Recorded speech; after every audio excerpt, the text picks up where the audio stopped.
எழுச்சி மிக்க 3 நூல்கள் வெளியீட்டு விழா நிகழ்வுக்கு தலைமையேற்றிருக்கக்கூடிய மேனாள் அமைச்சரும் திமுக இலக்கியணியினுடைய புரவலருமான ஐயா தென்னவன் அவர்களே, எனக்கு பின்னால் மிகச்சிறந்த ஒரு உரையை நிகழ்த்திருக்கக்கூடிய திராவிட முன்னேற்ற கழகத்தினுடைய மாணவர் அணியினுடைய மாநில நிர்வாகி தோழர் ராஜீவ்காந்தி அவர்களே, எங்களையெல்லாம் ஆளாக்கி அரசியல் படுத்தி அன்றாடம் அறிவிட்டு கொண்டிருக்கக்கூடிய எங்களுடைய பேரவையினுடைய தலைவர் ஐயா சுபவி அவர்களே, இந்த நிகழ்ச்சிக்கு தொடக்க உரையாற்றிய திராவிட முழக்கம் இதழின் துணை பொறுப்பாசிரியர் தோழர் குமரன்தாஸ் அவர்களே, முன்னிலை வைக்கக்கூடிய காரைக்குடியினுடைய மேயர் தோழர் முத்துத்துறை அவர்களே, துணை மேயர் தோழர் குணசேகரன் அவர்களே, மற்றும் ஏற்புரை நிகழ்த்திருக்கக்கூடிய வழக்கறிஞர் வைரமுத்து அவர்களே, சொக்கலிங்கம் அவர்களே, நன்றியுரை நிகழ்த்திருக்கக்கூடிய தோழர் நவீல் அவர்களே, மற்றும் இந்த நிகழ்ச்சியிலே கலந்து கொண்டு சிறப்பு செய்திருக்கக்கூடிய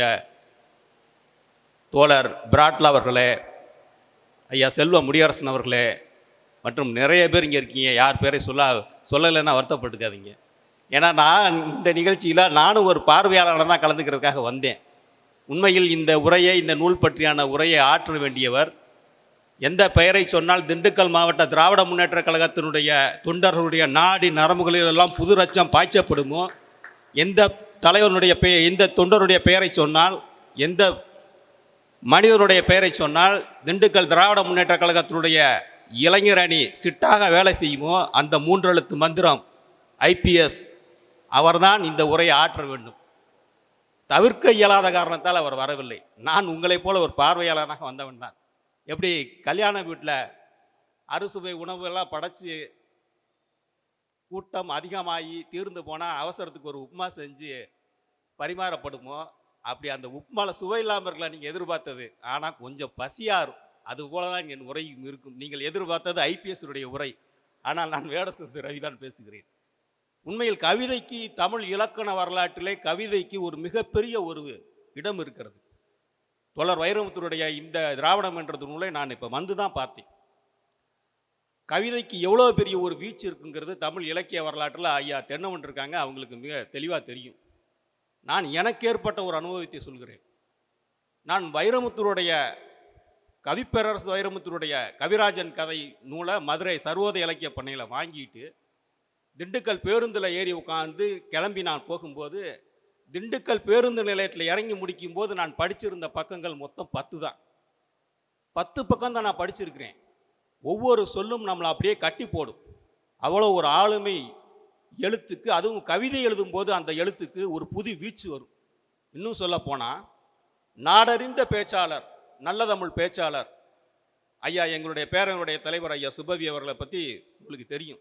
அவருடைய சொற்பொழிவு எப்படி எப்படி கட்டி போடுங்கிறது உங்களுக்கு தெரியும். ஆனால் அவர் தலைவர் கலைஞர் உடல்நலம் சரியில்லாத போது அவரை பார்க்க போயிருந்தார்.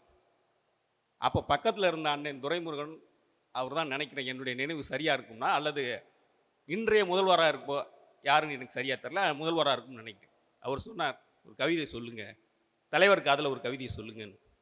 ஐயா மிகச்சிறந்த உரையாசிரியர், மிகச்சிறந்த கவிஞர். ஆனால் அவர்கிட்ட கலைஞருக்கு எது பிடிக்கும்னா ஒரு கவிதை சொல்லுங்கன்னு. ஐயா அவங்க கவிதை சொன்னாங்க. மறைந்திருந்து தாக்கிய மாண்புமிகு ராமச்சந்திரன் என்றாலும் மாண்டாலும் வெற்றி வாழைக்கு தானே, ஆண்டாலும் அவன் தம்பி சுக்ரீவன் துரோகி தானே அப்படிங்கிற கவிதையை கலைஞர் காதுகிட்ட போய் நம்முடைய பேரவருடைய தலைவர் போய் சொன்னார். கலைஞர் அப்படி ஒரு நிமிடம் அப்படியே நிமிர்ந்து பார்த்து ஒரு இதழோரத்தில் ஒரு புன்னகை செலுத்தினார். பேச முடியாத நிலைமையில் இருந்த கலைஞரை கூட ஒற்றை புன்னகை சிந்த வைக்கக்கூடிய ஆற்றல் கவிதைக்கு இருக்கு. அதை செய்தவர் எங்களுடைய பேரவையுடைய தலைவர். ஒரு திராவிட முன்னேற்ற கழகத்தினுடைய தொண்டல் பல்துறை வித்தகனாக இருக்கணும் அப்படிங்கிறதுக்கு இந்த நூல் ஒரு சான்று. அடிப்படையில் தோழர் வைரமுத்து ஒரு வழக்கறிஞர், ராஜீவ்காந்தி போல தோழர் வைரமுத்து ஒரு வழக்கறிஞர். ஆனால் அவர் மிகச்சிறந்த ஒரு வழக்காடக்கூடியவர். தொலைக்காட்சிகளே நீங்கள் பார்த்துருக்கலாம், தனியை வலையொலியிலையும் நீங்கள் பார்த்துருக்கலாம். தர்க்கம் செய்வதில் வல்லவர். ஒரு தலைப்பு கொடுத்தீங்கன்னா அதை தொடர்ந்து நீண்ட நேரம் பேசக்கூடிய ஆற்றல் பெற்றவர். ஆனால் அவருக்குள்ள இவ்வளவு தூரத்துக்கு ஒரு கவிதை எழுதக்கூடிய ஆற்றல் இருக்குங்கிறது இந்த நூல் படித்தது பிற்பாடு தான் நான் உணர்ந்துக்கிட்டேன். ரொம்ப இந்த நூலுக்கான சிறப்பு என்ன அப்படின்னா, 28 தலைப்பில் இருக்குது இந்த நூல், கவிதை நூல். சிறப்பு என்னன்னு சொன்னால், திராவிட இயக்கத்தினுடைய வரலாறு எப்படி நம்ம தொடங்கி எழுதுவோம், பெரியார், அண்ணா, கலைஞர், இன்றைய முதல்வர், நாளைய எதிர்காலம் அப்படின்னு நம்ம எப்படி வரிசைப்படுத்தி எழுதுவோமோ அதை போலவே இந்த நூலை அப்படியே எழுதியிருக்கிறார். முதல் கவிதை பெரியாருக்கு, 2ஆம் கவிதை அண்ணாவுக்கு, 3ஆம் கவிதை தலைவர் கலைஞருக்கு, 4ஆம் கவிதை தளபதிக்கு, 5ஆம் கவிதை இன்றைய விளையாட்டுத்துறை அமைச்சர் உதயநிதி அப்படின்னு வரிசைப்படுத்தி அப்படியே அதை வடிவமைச்சிருக்கிறார். இந்த நூல் வந்து வெறும் கவிதை நூல்ங்கிறதோட ஒரு பட்டியலுக்குள்ளே நம்ம அடைக்க முடியாது. நூலை பார்க்கும்போதே ஒரு வரலாறை தெரிஞ்சுக்கணும். ஒரு எழுத்து என்பது ஒரு வரலாற்றை உணர்த்தணும். அதுதான் எழுத்துக்கான வெற்றி. திராவிட இயக்கத்தினுடைய வரலாறை சொல்லக்கூடிய நூலாக இது இருக்குது. 6ஆவதை வந்து ஆசிரியரை மறக்காமல் குறிப்பிட்டிருக்கார். எனக்கு இதில் பெரிய ஆச்சரியம் என்னன்னா, சரி சொல்லிட்டாரு தலைவர் கலைஞர், பெரியாரை சொல்லிட்டாரு, அண்ணாவை சொல்லிட்டாரு, கலைஞரை சொல்லிட்டாரு, தளபதியை சொல்லிட்டாரு, நாளை எதிர்காலம் உதயநிதியை சொல்லிட்டாரு, ஆசிரியரையும் சொல்லிட்டாரு. அடுத்து எங்கே வந்து நிற்பார் அப்படின்னு பார்த்தோம்னா, ஒரு கவிஞனுக்கே உண்டான ஒரு குணம் எதுன்னு சொல்லி பார்த்தீங்கன்னா பாவேந்தர். பாவேந்தரை மறக்காமல் யாரும் ஒருத்தன் கவிதை எழுத முடியாது. பாவேந்தரை நினைக்காம யாரும் ஒருத்தர் கவிதை எழுத முடியாது. அதே போலவே எங்களுடைய தன்னை வழிகாட்டக்கூடிய ஐயா சுபவி அவருக்கு எழுதிட்டார். எழுதி முடிச்சுட்டு அதுக்கு அடுத்து பாவேந்தருக்கான கவிதை எழுதி முடிச்சுட்டு அதுக்கு அடுத்து யாருக்கு வர்றாருங்கிறத மிகச்சிறப்பு இந்த கவிதை நூலில். அந்த உணர்வு இருக்குது பாருங்க. ஒரு திராவிட முன்னேற்ற கழக துண்டனுக்கு, தமிழ் சமூகத்தை நேசிக்கக்கூடியவனுக்கு இருக்கக்கூடிய உணர்வு இருக்குது பாருங்க. அடுத்து பாடுபொருளாக யாரை தொடணும்னு சரியாக தொட்டிருக்கார் அவர். அடுத்த கவிதைக்கான பாடுபொருள் அவர் எடுத்தது விபி சிங். விபி சிங்கை புறக்கணிச்சுட்டு திராவிட இயக்க வரலாறு எழுத முடியாது. அவர் திராவிட முன்னேற்ற கழக தொண்டனா இல்லை. ஆனால் திராவிட இயக்க வரலாறு எழுதும்போது விபி சிங்குங்கிற அந்த ஒரு பேரை தவிர்க்கவே முடியாது. மிக சரியாக 9ஆவதாக வந்து விபி சிங்குடைய பேரை பாடுபொருளாக்கி அவர் ஒரு கவிதையை வாசிச்சிருக்கார். அதில் ரொம்ப சிறப்பு நீங்கள் பார்த்தீங்கன்னா, அடுத்த தலைமுறை, இந்த தலைமுறை தெரிஞ்சுக்கணும். இந்த தலைமுறைக்கு தெரியாது விபி சிங் என்ன செஞ்சார். ஆனால் அவர் ஆண்டது 11 மாதங்கள் தான். 11 மாதங்களுக்குள் அவர் நிகழ்த்திய அந்த சாதனை என்பது என்றென்றைக்கும் பேசப்படக்கூடிய ஒரு வரலாறு. ஒரு 2 வரியில் சொல்கிறார் தோழர் வைரமுத்து. பதவியை விட பெரிது சமூக நீதி என்னும் உணர்வினை தந்தது பெரியார் மண் என்று போற்றினார். ரொம்ப சிறப்பாக விபி சிங்கை பற்றி எழுதியிருக்கிறார். விபி சிங் முடிச்சுட்டு அடுத்து கொடி வணக்கம். இதுக்கு அடுத்து நீங்கள் பார்த்தீங்கன்னா இந்த நூலில் இன்னொரு பெரிய சிறப்பு என்னன்னு சொல்லி பார்த்தீங்கன்னா, பெரும்பாலும் கவிதை நூலுங்கிறது ஓமைகள், அழகு, மயக்கும் சொற்கள் எதுக்கும் இங்கே வேலை இல்லை. இது முழுக்க முழுக்க திராவிட இயக்க வரலாறை வடிவமைக்கிற மாதிரியே எழுதியிருக்கிறார். ஒவ்வொரு தேர்தலையும் திராவிட முன்னேற்ற கழகம் அல்லது தமிழ்நாட்டு அரசியல் களம் எப்படி இருந்ததுங்கிறதுக்கு கவிதையில் சொல்லியிருக்கார். 2001 தேர்தலில் யாரோட கூட்டணி, திமுக அணி யாரோட கூட்டணி, அதிமுக அணி யாரோட கூட்டணி அப்படிங்கிற பட்டியலை நீங்கள் போய் கூகுளில் போய் தேட வேண்டியதில்லை. இந்த புத்தகத்தை பார்த்து தெரிஞ்சுக்கலாம். 2001 யாரோட கூட்டணி, 2014 யாரோட கூட்டணி, 2016 யாரோட கூட்டணி அப்படிங்கிறத மொத்தமாக அதில் வகுத்து கொடுத்துருக்காரு. அதுவும் அந்த கூட்டணி தலைவர்களெல்லாம் எப்படிப்பட்டாளுங்க அப்படிங்கிறத இன்னும் ரொம்ப தெளிவாக சொல்கிறார். அதுதான் அதனுடைய சிறப்பு. 2001 தேர்தலுக்கு சொல்கிறாரு, ஊரை அடித்து உலையில் போட உருவாக்கி விட்டது ஊழல் கூட்டணி, வேடம் போட்டு அரசியல் நடத்தும் வேதா நிலையத்து வேதாளம். வேதா நிலையத்து வேதாளம்னா யாருன்னு உங்களுக்கு தெரியும். அடாவடித்தன அரசியல்வாதி, தைலாபுரத்து தைரியசாலி, நீர்த்து போன பிரச்சனைகளுக்கு தீர்வு காணும் பண்ணையார் ஐயா. இதை நீங்கள் விரிவாக தேட ஆரம்பிச்சிங்கன்னா தமிழ்நாட்டில் அந்த காலகட்டத்தில் எந்தெந்த கூட்டணியினுடைய தலைவர்கள் இருந்தாருங்கிறது ரொம்ப எளிமையாக புரிய வச்சிருப்பார். இப்படி ஒவ்வொரு கவிதையிலையும் நீங்கள் பார்த்தீங்கன்னா ரொம்ப சிறப்பாக எழுதியிருக்கிறார். அதில் நீங்கள் பார்த்தீங்கன்னா அண்ணன் நாராசாவை பற்றி ஒரு கவிதை எழுதியிருக்கிறார். ரொம்ப சிறப்பான கவிதை, அது பேசப்பட வேண்டிய கவிதை. ஏன்னா திராவிட முன்னேற்ற கழகத்துக்கு மிகப்பெரிய ஒரு சோதனைங்கிறது அந்த 2G ஊழல் நடந்த போதுதான். அதை பற்றியான கவிதை ரொம்ப சிறப்பான ஒரு கவிதை எழுதியிருக்கிறாரு. பெரம்பலூரில் உன் பிறப்பு பெற்றாய் பல சிறப்பு, தில்லி வரை சென்றாய் திராவிடத்தால் வென்றாய், சாமானியனுக்கும் தகவல் தொடர்பு சாதனம் முழங்கினாய், பகுத்தறிவின் பெருமைகளை பண்புடனே முழங்கினாய். இதெல்லாம் வரைக்கும் இல்லை கவிதை. அதுக்கு அடுத்து 2 வரியில் சொல்கிறாரு, ஆக்டோபஸ் கரங்களால் ஆரியத்தின் சூழ்ச்சியை அஞ்சாமல் சந்தித்தாய், சட்டைக்குள் இருக்கும் நூலை சட்ட நூலால் வென்றாய். ரொம்ப எளிமையாக 2 வரியில் ஒரு மிகப்பெரிய அந்த வழக்கு எவ்வளவு நாளாக நடந்தது, எவ்வளவு போராடினார் அண்ணா ஆராசா அப்படிங்கிறதெல்லாம் 2 வரியில் முடியும். அந்த வழக்கு யார் போட்டால் எவ்வளவு சூழ்ச்சி நடந்ததுங்கிறத, சட்டைக்குள் இருக்கும் நூலை சட்ட நூலால் வென்றாய், அலைகளில் மூழ்குபவர் மத்தியில் அலைக்கற்றையிலில் மூழ்கி எழுந்தாய். ரொம்ப சிறப்பான நாராசாவுக்கு. பெரும்பாலும் நீங்கள் பார்த்தீங்கன்னா கலைஞர் குறித்து எழுதும்போது நாமளால் மறக்க முடிய கலைஞர் பற்றியான நினைவுகளை நம்ம மூழ்கும்போது அவருடைய கைதை நம்ம மறக்கவே முடியாது.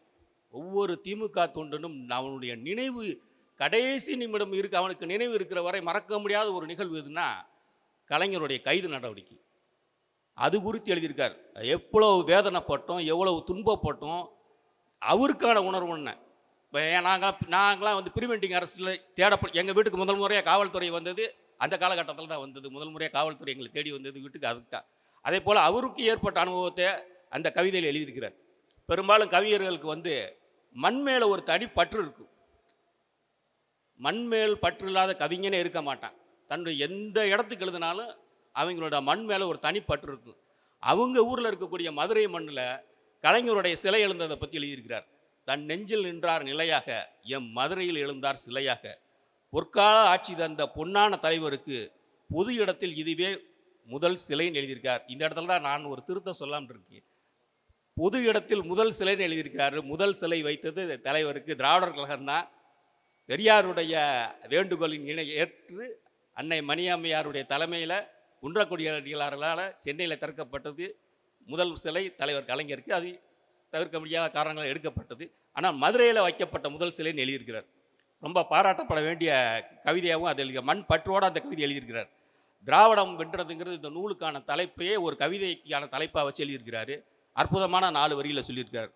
வெற்றிவேல் வீரவேல் என்று வெறி கொண்டு கிளம்பினார்கள் சத்தமாய், முத்துவேல் கருணாநிதி ஸ்டாலின் முடித்து விட்டார் அவர்களை மொத்தமாய். 4 வரியில் வெற்றிவேல் வீரவேல் என்று வெறி கொண்டு கிளம்பினார்கள் சத்தமாய், முத்துவேல் கருணாநிதி ஸ்டாலின் முடித்து விட்டார் அவர்களை மொத்தமாய். ஒவ்வொரு கவிதையிலையும் நீங்கள் பார்த்தீங்கன்னா அந்த அளவுக்கு இருக்கு. முதல்வருடைய வருகையை பற்றி எழுதியிருக்கார். அவங்க ஊரில் பற்றி பெருந்தொற்றில் இருந்து தமிழர்களையும் பெருந்துயரில் இருந்து தமிழ்நாட்டையும் ஒருங்கே காத்த தலைவர். அன்று இளைஞரணி பிறந்த மண், அரசியலில் என்றும் சிறந்த மண், மதுரை கொண்டது இன்று உவகை, முதல்வராய் உங்கள் முதல் வருகைன்னு இந்த மண்ணுக்கு, அவங்களுடைய மண்ணுக்கு முதலமைச்சர் ஆனதுக்கு பிற்பாடு எப்போ வந்தாருங்கிறதையும், முதலமைச்சர் ஆனதுக்கு பிற்பாடு முதல் முறையாக மதுரைக்கு தான் வந்தாருங்கிற அந்த செய்தியையும் கவிஞராக இருக்கக்கூடிய வைரமுத்து இந்த நூலில் பதிவு செய்திருக்கிறார். பல்வேறு தலைப்புகளில் இதில் எழுதியிருக்கார். அண்ணா பற்றியான கவிதை எழுதியிருக்கார். அண்ணா பற்றியான கவிதையில் 2 வரியில் முடிச்சிடுறார். தாய்க்கு பேர் வைத்த தனையன் அந்த கவிதைக்கான தலைப்பு 2 வரியில் சொல்கிறாரு. இந்தி திணிப்பை எதிர்க்க இளைஞர்களை திரட்டிய மந்திரம். அண்ணன் தென்னவன் போன்றவர்களுக்கு தெரியும் அந்த மந்திரம்ங்கிற அந்த ஒற்றை சொல்லுக்குள்ள எவ்வளோ பெரிய வரலாறு இருக்குன்னு தெரியும். இந்தி திணிப்பை எதிர்க்க இளைஞர்களை திரட்டிய மந்திரம். அண்ணாங்கிற அந்த சொல் வந்து உண்மையிலே ஒரு மந்திர சொல் தான். அன்றைக்கு தமிழ்நாட்டில் 65 மொழி போராட்டத்தில் மந்திர சொல் தான் அன்றைக்கு. அதை எளிமையான அந்த வரலாறை, ஒரு நீண்ட நெடிய வரலாறை கவிதைக்குள் சுருக்கி அப்படி எழுதியிருக்கார் தோழர் வைரமுத்து. மிகச்சிறந்த கவிதை நூலாக இது வந்திருக்கு. திராவிட முன்னேற்ற கழகத்தினுடைய தலைவராக இருந்த தலைவர் அண்ணாவும் சரி, தலைவர் கலைஞரும் சரி, நமக்கு திரும்ப திரும்ப சொல்லக்கூடியது இந்த இயக்கம் வளருவதற்கு அத்தனை ஆயுதத்தையும் பயன்படுத்தணும். அப்படி அத்தனை ஆயுதத்தையும் பயன்படுத்தியதனால் இந்த இயக்கம் இவ்வளவு காலமாக நிற்கிது. 100 ஆண்டுகள் கடந்து திரைப்படத்துறையா, எழுத்துத்துறையா, பேச்சுத்துறையா, நாடகத்துறையா, கலைத்துறையா, கவிதைத்துறையா, அனைத்து துறைகளையும் விடாமல் ஆதிக்கம் செலுத்தியது தான் திராவிட இயக்கத்தின் மிகப்பெரிய வெற்றி. அப்படி ஒவ்வொரு தொண்டனும் விளங்க வேண்டும் என்பதுதான் கலைஞருடைய ஆசை. கலைஞரை இவர் எப்போ பார்த்தாருங்கிறத இந்த நூல் எழுதியிருக்கார். கலைஞர் அவரை முதல்ல 5 வயசில் கூட்டிக் கொண்டு அவங்க அப்பா காட்டியிருக்கிறார். அவங்க அப்பா கூட்டிக் கொண்டு 5 வயசில் காட்டும்போது தலைவர் கேட்ட முதல் கேள்வி என்ன தெரியுங்களா? நல்லா பாடுவியான்னு கேட்டு. அந்த ஒற்றை சொல் இன்றைக்கு ஒரு கவிதை நூலை வடித்து கொடுக்குற அளவுக்கு இன்றைக்கு வைரமுத்து அவர்கள் வளர்ந்திருக்கிறார்கள். உண்மையிலே மகிழ்ச்சி. ஒரு சொல் தான், ஒரு சொல் வெல்லும் சொல்லுவாங்க. அதை போல வைரவதற்கு ஒற்றை சொல்லை அன்றைக்கு கலைஞர் வீசி இருக்கிறார். அது இன்றைக்கு காரைக்குடி மண்ணில் சாத்தியமாகி இருக்கிறது. வாய்ப்புக்கு நன்றி. வணக்கம் தோழர்கள். திராவிட இயக்கத்தின் வரலாறு, திராவிட இயக்கத்தின் கோட்பாடு, திராவிட இயக்கத்தின் தாக்கம் என 3 தளங்களில் பயிற்றுவிக்கப்படும் திராவிட பள்ளியின் மாணவர் சேர்க்கை ஆகஸ்ட் 15 முதல் நடைபெற்றுக் கொண்டிருக்கிறது. தொடக்க நிலை, முதுநிலை என 2 நிலைகளில் வகுப்புகள் நடைபெறும். திராவிட பள்ளிக்கான பாடங்களை பல்கலைக்கழக பேராசிரியர்கள், கல்வியாளர்கள், திராவிட இயக்க ஆய்வாளர்கள் உருவாக்கி இருக்கின்றனர். ஒருங்கிணைப்பாளர் பொள்ளாச்சி மா உமாபதி, இயக்குனர் சுப வீரபாண்டியன். மேலும் விவரங்களுக்கு திரையில் தெரியும் தொலைபேசி எண்களுக்கு தொடர்பு கொள்ளுங்கள்.